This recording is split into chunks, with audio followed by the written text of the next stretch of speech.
Olá, investidor. Meu nome é Wagner Caetano. Começamos o último radar de 2018. Hoje, dia 28/12, 17 horas e 51 minutos. Fico grato, honrado com a sua audiência, a quem conheceu o canal agora, a quem já está conosco desde os primeiros dias de 2018. Que 2019 venha. Estaremos preparados, firmes e fortes, tanto para surfar com tranquilidade movimentos favoráveis, como para trabalharmos juntos caso enfrentemos mares turbulentos, né?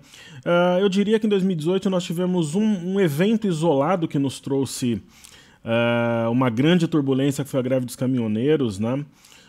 Os outros movimentos, digamos que foram previsíveis, inclusive no petróleo, nas criptomoedas.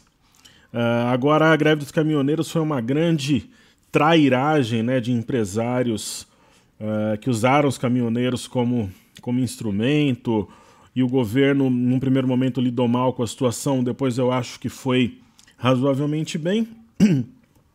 E o restante do ano não tivemos nenhum grande evento de cauda ou algo que prejudicasse uma leitura mais técnica. Inclusive, como nós estávamos focados nas eleições, nós deixamos passar praticamente um mini crash no exterior, né? E agora temos aí, de repente, um sinal de repique lá fora que pode favorecer o movimento altista aqui no Brasil. Então, se vocês puderem deixar o like, compartilhar o vídeo, participarem da área de comentários, serão todos muito bem-vindos. Aproveite aí, a gente vai dar uma pausa semana que vem, né? Segunda e terça não tem pregão mesmo, quarta, quinta e sexta os meus grupos de ações e mini contratos funcionam, porém o radar e o cenário não. Voltamos dia 7, então aproveitem para assistir o Seja Bem-vindo à Bolsa, né? Você consegue acessar tanto por aqui como pelo nosso site toptraders.com.br. Dá para assinar ali também para receber o cenário, que é o informe que eu distribuo todos os dias de manhã. Já começa a receber. Quem assinar ao ver esse vídeo vai receber a partir do dia 7. Seja Bem-vindo à Bolsa, está lá disponível. Ok, pessoal? Nos Estados Unidos nós tivemos uma leve alta durante praticamente todo o pregão. E agora, na reta final, as bolsas americanas acelerando, né? Parece um discurso ensaiado, né? Como tem uma música que fala sobre o tema. Tem sido até muito óbvio, mas ocorreu de novo. Elas estão subindo lá fora, o EWZ subindo bem também, o petróleo um pregão altista. Até o ouro está subindo hoje, subindo de leve, mas está. E nós temos... no caso aqui, as criptomoedas. Ontem elas estavam dando sopa, eu comentei aqui. E hoje subindo bem, né? Todas elas com padrões altistas. A gente vai ver lá, ombro, cabeça, ombro invertido. Mastro bandeira. Então ontem era mamão com açúcar para comprar. Ok? Então vamos aos estudos. Eu vou começar hoje pelas criptomoedas. Hoje aqui em São Paulo, uma tarde quente, de muito sol. E eu vou me deslocar no domingo para o litoral de Santa Catarina. Irei a Bombinhas. Inclusive tem alguns alunos que estarão por lá também, muito legal. Caros, o Bitcoin, ele...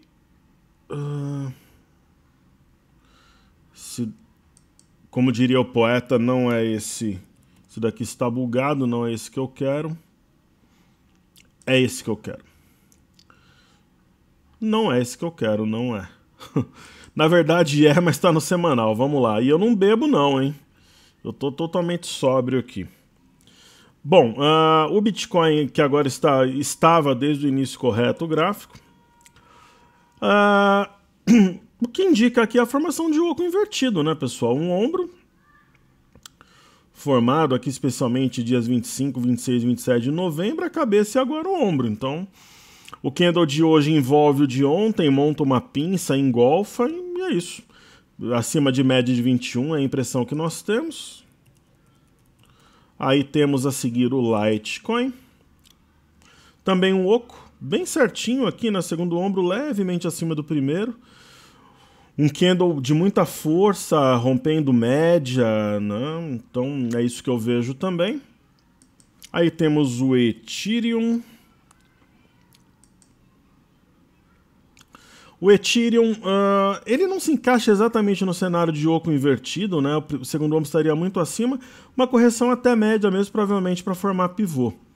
Né? Bem certinho o movimento, veio na média, Marobuzu, muito técnico o movimento. E o Bitcoin Cash, que é uma das minhas criptomoedas prediletas. Temos um oco invertido sim, mas tem uma cara aqui de mastro bandeira também. Então essa correção, como eu tinha dito ontem, seria a oportunidade. De repente quem comprou já pode até realizar parcial, porque é um negócio que sobe aí 10, 15, quase 20%, mas eu acho que tem mais espaço para escalar. Ok? Aí vejamos aqui o petróleo. O crude oil WTI.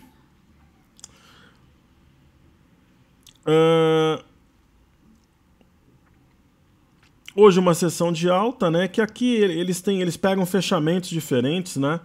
Mas se a gente olhar aqui 45,26, 45,37 tá ok, tem um pequeno delay aí de um minuto às vezes. Mas o que é importante aqui? Nós tivemos o Marobuzu e duas barras que estão segurando a onda aqui na parte alta do Marobuzu. Isso, na minha visão, uma provável continuidade da compra. Poderia ter subido mais hoje, mas não acompanhou, né? De fato, isso é...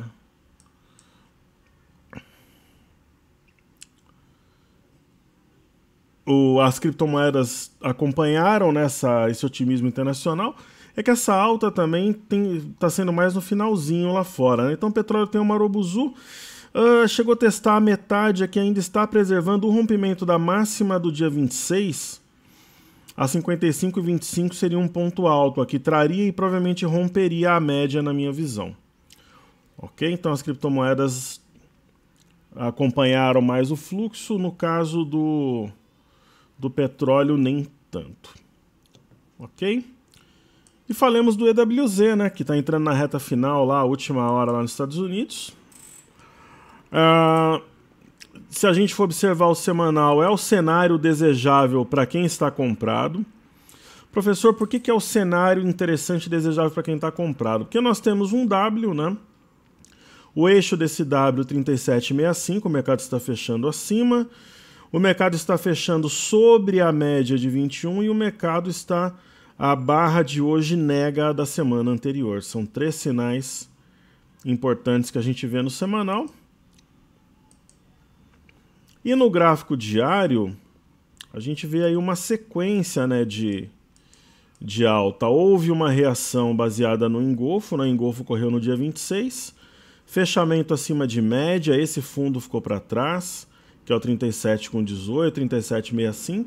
Então uma situação favorável a ponta compradora, ok? Seria um mega pivô de alta, fundo, topo e fundo? Talvez, né? Maravilha. Como a gente está falando de EWZ, vamos falar de fluxo um pouco. No mercado futuro, os estrangeiros começaram a semana com menos 147,87, quer dizer, estão vendidos, né? Nós sabemos disso, fluxo cambial tem sido negativo nas últimas semanas, eles não desembarcaram. E hoje amanheceram praticamente com o mesmo valor, um pouquinho a mais, 800 contratos a mais aproximadamente. Vamos ver o que eles fizeram hoje, né, que está sendo pregão de forte alta. No mercado à vista eles foram vendendo, até que até o dia 21 estavam vendidos em 1 bi, 559 milhões, 161 mil. Então, vamos ver se nós conseguimos ver aqui o que eles fizeram no dia 26. Sim, conseguiremos. E agradeço aos alunos que deram as dicas ali, ontem eu não consegui baixar o arquivo. Sempre disposto a aprender. Aí eu identifiquei, com base nas dicas dos alunos, o problema e já conseguimos baixar aqui a planilha. Não era problema no navegador, porque a outra aqui de volume total acumulado baixava. Era esse arquivo mesmo, já tinha um número excessivo ali, eu apaguei alguns e consegui baixar. Então vamos ver aqui no dia 26, fazer uma conta rápida.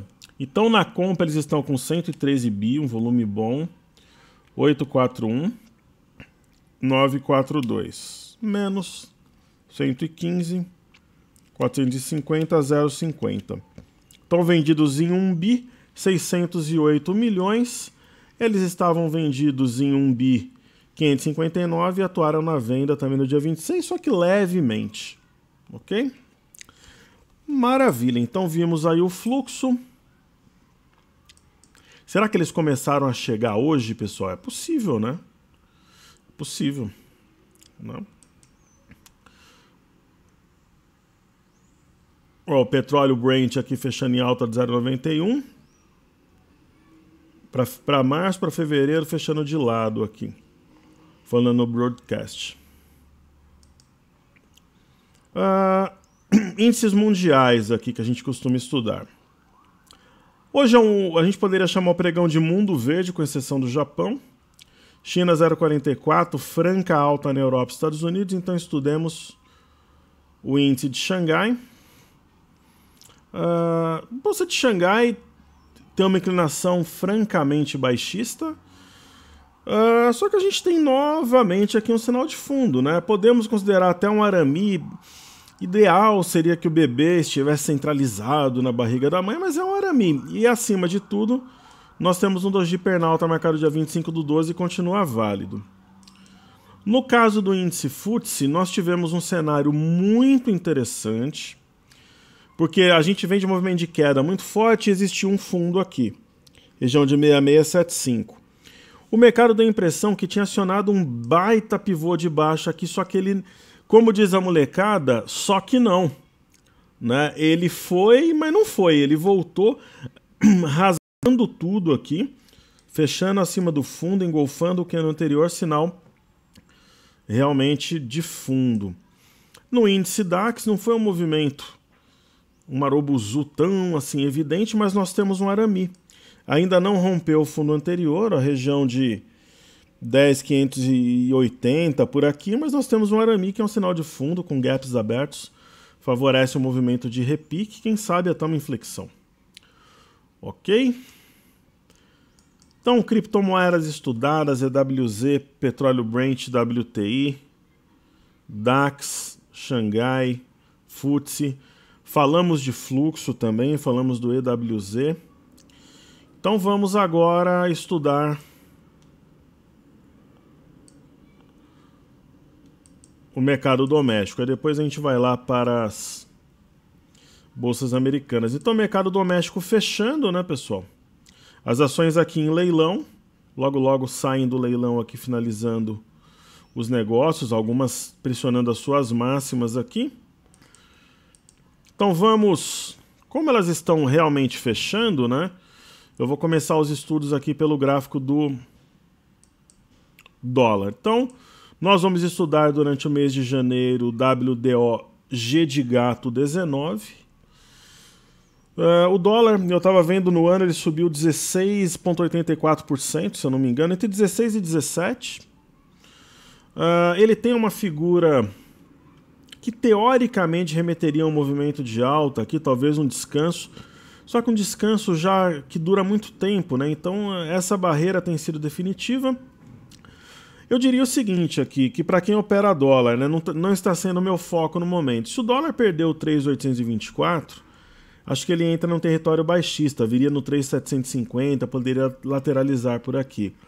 Caso ele realmente consiga romper com candle de massa, né, e permanecer acima pelo menos um ou dois pregões dessa LTB, ele pode de repente fechar esse gap. Seria um cenário factível.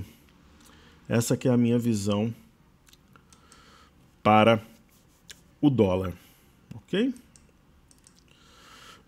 As ações, como eu comentei no leilão, né? Nenhuma delas fechou. Ainda vou falar das bolsas americanas, então.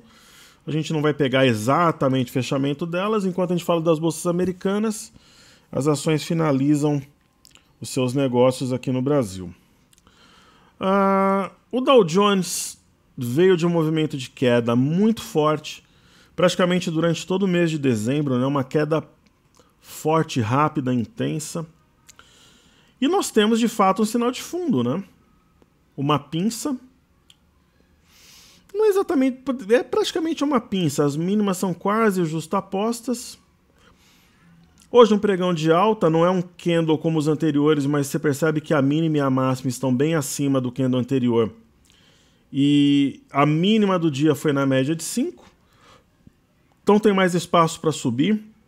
23.500 vai ser uma barreira, foi fundo em fevereiro. Março, abril e maio é um ponto a ser vencido, depois seguido pela média, região de 24 mil pontos, mas eu acho que tem força para a continuidade de um movimento ascendente. Quando nós observamos aqui o S&P, temos também um sinal de fundo, né? Nesse caso, mais marcado como uma pinça de fato, quando as mínimas estão juntas. A mínima e máxima mais alta hoje, uma boa alta para os padrões de lá, uma ótima alta, né? Que a gente acostumou ver a Bolsa Americana oscilando muito. Eu acho que um ponto-chave aqui é o 2533, mas aí logo em seguida nós temos... É que ele é fundo mais destacado, né? Depois nós temos aqui o 2553, 2594. A média, quer dizer, um batalhão de resistências, mas acho que ele vai, através de movimentos de topos e fundos ascendentes, rompendo esses patamares e gerando uma recuperação. Eu diria que viria pelo menos até o gap. É claro, com correções, alguma turbulência no meio do caminho, né? O que é natural numa movimentação altista. E muitas vezes a reação é proporcional à violência da queda, né? No caso do S&P, nós temos um fundo na região de 6630, marcado em fevereiro, já foi superado hoje, desde que feche mais ou menos assim, né? Mínima e máxima mais alta que ontem também, a média de 5 foi a região da mínima do dia, então tem espaço até 6.800, 6.900 aqui, mas eu apostaria no fechamento desse primeiro gap. Então essa aqui é a minha expectativa, né, para as bolsas norte-americanas. Então hoje eu não vou fazer destaques do dia, eu vou fazer todos os pedidos do YouTube que eu tenho anotados, aí os ativos fixos, aí o índice, o IBOV e o BOVA11. Então os pedidos do YouTube serão PDGR3, Klabin, UIS3, Estácio, Cielo, Move3, Ultraparos e Minas e LOP. Serão 9 ações, ok? E aí eu vou começar a seguir aqui, porque elas já estão fechando, aqui já estão definindo os seus pregões. Então eu vou começar pelos pedidos da galera do YouTube. Nós temos aqui PDG. A PDG é um ativo meramente especulativo. A gente percebe que ela fez um candle do nada aqui, saindo de 70 centavos. Foi até 1,10. Eu não gosto da ação, pessoal, mas assim, se for trabalhar, procura trabalhar sem alavancagem, principalmente no day trade. Não fazer termo nesse tipo de papel. De repente você vende um histórico muito bom, enxerga aí ela, de repente, como a Forjas Taurus na época das eleições. Coloque ali uma pequena parte dos lucros que você oferiu tal, e vai para o pau, se tiver... Mas eu não operaria, sendo bem sincero. Mas assim, nem passe pela cabeça do investidor, por exemplo, fazer termo ou trabalhar alavancado no day trade. Eu sei do que eu estou falando, então a gente acompanha muitos alunos aí, ok? Aí temos KLBN11, que é a Klabin. Eu venho falando há algum tempo, esse setor eu não o vejo com olhos compradores, a não ser que a gente tenha algo novo, né? Então, sinceramente, eu não vejo, por exemplo, como essas ações estando descontadas ou algo do gênero. Olhando simplesmente o gráfico aqui, a gente, na região de 15,44, aqui nós teríamos um fundo. Aí talvez um rompimento falso, um martelo. É um sinal de compra? Né? É aquela minha velha teoria. Uma coisa é comprar a 22, outra coisa é comprar a 15 reais, aqui 16 reais. Tem um fundo duplo talvez, né?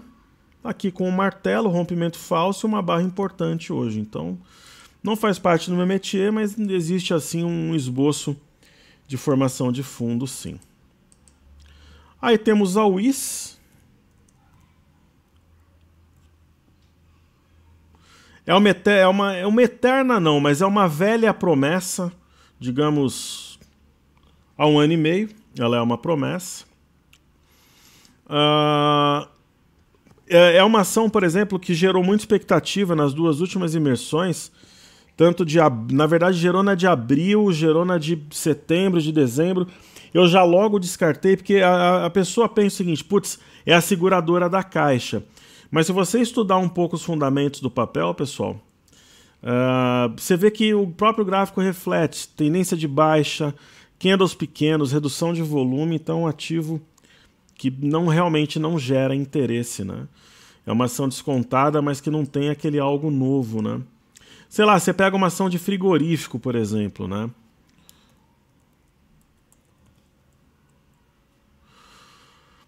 Na verdade, não é esse código que eu quero. Você pega, por exemplo, a Marfrig, né? Ela começou a esboçar uma alta. Tem aquela história de repente distinguir inspeção diária em frigorífico. Pode ser algo novo, né? Mas, por exemplo, não é uma ação que eu vou dizer a você, por exemplo, que atrai a minha atenção. Por exemplo, o setor de celulose, o setor de frigorífico, no momento eu não... Né? Porque você olha, mesmo de repente com esse algo novo, não tem uma reação assim. Então, por exemplo, são dois setores que não estão na minha pauta. Eu posso estar errado, mas não estão na minha pauta.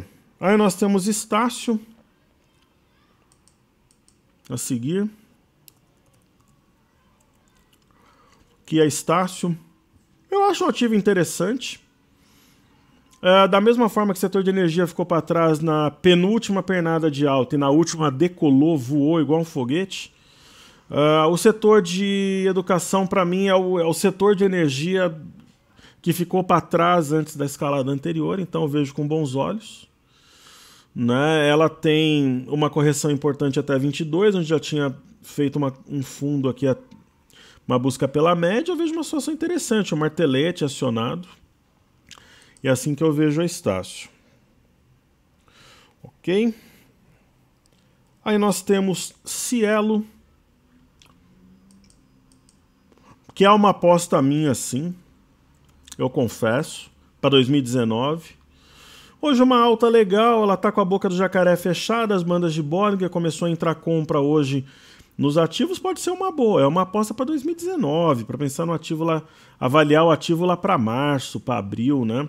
Mas eu acho, por exemplo, que é uma ação que vive o inferno astral, como viveu no episódio de Mariana Vale, como viveu a JBS no caso de polícia, a Petro na greve dos caminhoneiros. Então, eu acho que pelo menos uma busca até os 11, 12 reais é bem possível, onde está a média no semanal, aqui no diário, acho que essa boca do jacaré, que são as bandas, podem abrir para cima, é assim que eu vejo a ação. Ok? Aí nós temos a Move3. Né? A gente percebe que as ações agora todas saindo de leilão, né? Algumas na máxima, fechando como SUSB, o pessoal chama de SUSB3, né? Fleury, Fibre, Embraer, CSN, tem a CCR aqui na mínima, sempre tem que ter um ativo para contrariar, né? Aí falando da Move, a Move3, essas ações de locadora, a Rente, a Move tem subido muito por causa do Uber especificamente e uma expectativa para o aumento de frota no Brasil no ano que vem. Essa ação chegou a fazer parte de imersão, mas nós já vendemos. E ela fez um movimento interessante, ela fez uma mega perna de alta de 5,50 até R$8, ela corrigiu e rompeu a máxima, então tem um espaço bacana para subir. Só que assim, se você compra agora, você pode estar comprando topo, né? Mesmo de repente o mercado subindo, a ação corrige, a compra boa é na correção. Aquilo que eu sempre falo, quando fica corajoso para comprar aqui em cima, eu não compro. Eu compro quando o mercado está com medo. Aqui embaixo no Arame Cross. Aqui eu sou comprador, aqui eu vendo a ação para colocar o lucro no bolso. Mesmo porque está fora de banda de Bollinger, né, pessoal? Então, essa que é a minha visão. E eu estou recebendo aqui da minha equipe, a Ibovespa fecha em alta de 2,84, né? Perfeito, fechou aqui em alta 2,84, isso mesmo. E termina 2018 com valorização de 15,3%. Mais ou menos a valorização do dólar. Engraçado, né? Não tem essa máxima que é dólar para cima, bolsa para baixo, né? Ó, o dólar subiu exatamente 16,89 no ano e o Ibovespa 15,03. Aí tem casas de research altamente arrogantes, alguns gestores, que o camarada deu 8% no ano, 9%, 12%. Aí ele fica com vergonha de falar que ele perdeu para o Ibovespa, ele fala que bateu o CDI. Eu particularmente prefiro ser sempre sincero aqui, ter um jeito mais espontâneo, né? Do que inventar, digamos, essas artimanhas aí para justificar uma performance vergonhosa abaixo do Ibovespa. Se eu tivesse uma performance dessa, eu não falaria nada. Eu falei, esse ano a gente não foi bem, vamos trabalhar duro, então agora falar e comparar com o CDI é brincadeira. Então tem o GPA3, uma ação que vem subindo devagarinho, com grande potencial, né? Esse gap está funcionando como um imã, atraindo os preços, funciona como se fosse um farol. E é isso, tem potencial aqui, é uma ótima empresa. Pela simetria, ela remete à mais alta, né? Pelo que a gente vê aí no gráfico. Aí falta os Minas e Lopes. Aí temos os Minas. Talvez ele esteja montando um mega pivô de alta, talvez, não sabemos. A movimentação atual, ela é meio maluca, ela é complexa sim, mas o mercado esteve assim como um todo nos últimos pregões, só que tem uma inclinação de alta, né? Se tem inclinação de alta, está mais para a compra do que para a venda. Então, rompendo 9,34, acho que ela pode acelerar. É esse topo aqui que nós vimos no final de julho, pode acelerar para cima ou para arriba. Aí a última é Lopes, né? LPSB3. Lopes, eu acho que a compra... Eu acho, ou tá aqui no gráfico, né? Foi uma das empresas mais impactadas pela votação do distrato, que aumenta a multa. Nós tivemos um gap de fuga bem evidente aqui.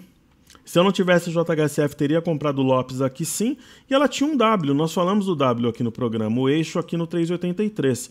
Qual que é o alvo do W, pessoal? Do W está aqui em cima. Ó. Então, assim, eu costumo trabalhar com alvo e respeitar, né? Qual que era o alvo especificamente aqui? Era 606, então eu teria vendido ou nesse alvo... ou no auge ali, no otimismo, vendido no ponto acima do alvo, que seria aqui. Ó. Eu provavelmente teria vendido aqui, no 6,25. E é isso, longe de média. Numa correção ela pode voltar a ficar interessante. Depois de um movimento desse, para mim, ó, saiu de 2,50, foi a 6,32, então... Né? Então falemos aqui dos ativos fixos, todos os ativos já fechados com seus preços definidos.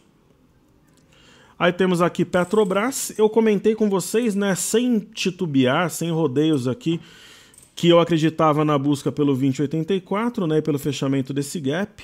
No 20,70 foi o que ela fez. Ela veio no 20,42, aqui ela deu compra na banda de Bollinger inferior, então aqui é fundo, deve seguir em alta na minha leitura. Dá pra gente traçar uma reta como referência sim.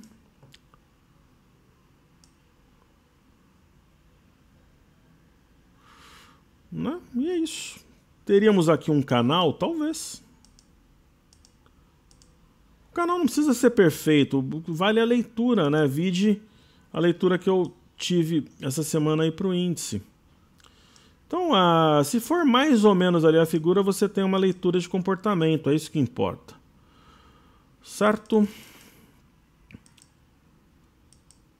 A Vale, eu tinha falado para vocês que essa região para mim é compra, né, dos 49,20 por aqui. E acho que é isso, ó, ela veio aqui levemente abaixo da linha inferior, que guia os preços, hoje já subiu e acho que deve seguir em alta. Simples assim, tem esse triângulo macro aqui, de repente, vai que é acionado, né? E aí, Banco do Brasil, que eu brinco aqui que não cai nem a pau, né, pessoal? Faça chuva, faça sol... O Banco do Brasil está subindo de forma gradativa, apoiado por uma reta, uma LTA, e é isso. Né? Consolidou aqui no 44,03, bateu, fortaleceu a região. Como suporte foi embora, fechando na máxima histórica, uau. Rompeu 45,70 aqui, foi embora. E é isso. Bandas de Bollinger apertada, aparentemente temos mais espaço para subir. No caso de Bradesco, um belo fechamento do ano também. Ela respeitou a região de 36, deixou um gap hoje, inclusive. Como pagou dividendos, eu vou ajeitar esses gaps aqui. Eu deixo sempre os destaques em amarelo, né? E assim, para quem foi bem esse ano, pessoal, os meus parabéns. Para quem não foi, tem ano que vem. Conte com a gente, né? Então estaremos juntos aí, sempre procurando fazer o melhor. E é isso, rompeu a máxima histórica em alguns centavos, mas rompeu, que é o 38,57, tem tendência aí de alta, né? YouTube fez... Lembra que eu falei para vocês que eu não acreditava nesse oco aqui? Ele estava fora de contexto, né? Aí deixou um martelo, teve a máxima acionada a 1,3417, rompeu 34,70 e esses topinhos aqui também, 34,75, 34,83 e uma barra forte, uma Robuzu, mostrando convicção. Apesar que o volume não é muito alto, mas mostra que a compra está atenta, né? No ativo a compra está na área, digamos assim, né? E acho que nós poderíamos talvez traçar uma reta aqui de referência. Muitos investidores gostam de trabalhar com linhas de tendência, né? Então, para quem gosta, nós tivemos um rompimento, voltou e agora teve o rompimento e as médias em ponto de cruzamento para modo compra, né? Muito legal. O que faltou então? Ibov, Ibova11, índice futuro. Então vamos lá. O Bova11, ele fez o que ele tinha que fazer. Ele veio numa região de 81 que era um forte suporte. Toda essa bagunça aqui de outubro favoreceu a marcação de fundo. Houve um fundo por aqui no mês de novembro. E é isso. Nós tivemos uma alta importante. Nós temos um gap. Não dá para classificar como sendo gap de fuga porque o volume é muito baixo, até pela data. E é isso, né? Mas o fechamento ele é interessante, ele favorece a compra. O pivô de baixa que foi acionado 82,49 foi anulado e ela fecha numa região de resistência aqui entre 84,50 e R$ 85. Se nós avaliarmos um gráfico semanal, eu acho que é muito válido destacar que a correção foi milimetricamente, cirurgicamente, tanto na linha de rompimento do triângulo como na média de 21. Se nós viermos aqui para o Ibov, encontraremos algo naturalmente semelhante, né? Uma correção técnica até a média de 21 e até a linha do triângulo rompido. Será que dá para traçar uma reta aqui no semanal? Aí já não. Ó, essa reta acho que é o que foi que levou muita gente a dizer que o mercado viria por aqui, ó, nos 81 mil pontos, porque nós tínhamos um topo anterior, 81.700, né, 81.800, e talvez o toque dessa reta. Então esse topo e essa pseudo-reta iludiu muita gente que trabalhou na venda e perdeu muita grana aí no final do ano, né? Tinha até algum embasamento técnico, mas eu particularmente achei mais que a média e a linha do triângulo segurariam os preços. Aí é mercado, né, pessoal? Tem muito experiência também de algumas outras técnicas. Nós aplicamos... Não é que a gente achou nada nem chutou, tá? A gente viu que o mercado veio fora da banda de Bollinger no diário, ele foi fora e fechou dentro, tinha a linha do triângulo, esse próprio martelo aqui, que uma sombra inferior muito longa, essa região muito forte como suporte. Então, fechou bem aqui, anulou o pivô, né, que tinha sido acionado 85,585, rompendo as médias. É aquela história, uma barra dessa não fica por isso mesmo, né? Pode até ter alguma correção na quarta, na quinta-feira, mas essa barra deve prevalecer, ela deve se impor, ok? E aí, por fim, nós temos o índice futuro, né? Que deixou ali o seu martelo também. Ontem já tinha fechado acima de 85,850, o que me deu até a entender que haveria uma puxada. Hoje eu coloquei até no título do cenário do hoje que o mercado estava ensaiando, do radar de ontem, que o mercado estava ensaiando uma puxada. Temos um gap que até pode ser de fuga, porque o volume nos futuros foi muito bom. Como houve um fechamento firme acima de 86,290, nós anulamos o pivô de baixa, né? E é isso, ó, fechamento acima de médias, compra no comando, volume bom, né? Nós apoiamos a nossa leitura de compra através desse canal, sim, filhote de canal com cunha de baixa, e de um ombro, cabeça, ombro invertido. Foram essas as técnicas que nós utilizamos e aqui deixamos o gap marcado. Ok? Então é isso aí, pessoal. Na quarta-feira que vem, quinta e sexta, não vai ter radar, não tem cenário. Eu volto dia 7. Aproveitam para assistir o Seja Bem-vindo à Bolsa. Desejo uma excelente passagem de ano, um ótimo Réveillon. Agradeço a audiência, o carinho, a atenção de todos. Eu acho que foi um ano que nós trocamos muitas ideias, crescemos juntos, evoluímos a ideia do canal. Crescimento conjunto e pesquisem. Às vezes pergunta por que um trader dá aula, por que ele ensina, né? A melhor forma de fixar aprendizado é ensinando. Além da minha teoria pessoal, que quando o professor se apresenta em alto nível, quando ele leva o negócio a sério, ele tem que se preparar, ele tem que estudar, ele tem que trocar ideia. Se ele não apresentasse o programa, se ele não tivesse algo de valor para entregar para os alunos, se ele não coordenasse um grupo, ele relaxa. Então você não é mais tão disciplinado com os horários, você não se esforça tanto. Eu tenho que estar sempre ligado, né?